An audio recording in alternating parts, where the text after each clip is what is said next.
Good morning mga kapobre. For today's video, luluto po tayo ng Shanghai gulay. Pero ang sahog niya ay puso ng saging. Ayan. Kung gusto nyong gayahin mga kapobre, ayan.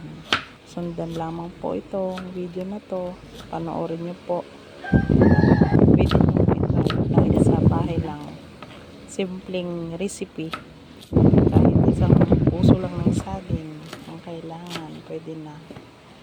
Saka may galunggong ng isda, pwede na yun. Sibuyas, bawang, peros. Ayan. Yan yung mga ingredients niya. Kaya kailangan din pala natin yung wrapper para ipiprito natin mamaya. Saka yung sausawan niya, simple lang yung sausawan niya. Suka, paminta, saka sibuyas. Ayan. Depende sa inyo guys kung ano yung timpla na gusto nyo. Gisa-gisa na natin. At siya nga pala guys, lagyan din natin ng itlog para dagdag sarap po natin.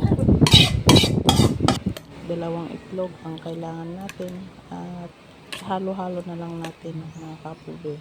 Hindi na natin kailangan na lutuin. Yan, ipiprito natin mamaya para matikman na natin. Ayan, mag-ipiprito na tayo mga kapobre. Siguradong magugustuhan nito. Tsaka pala si ante ang nagluto, hindi ako. Ayan, recipe niya talaga.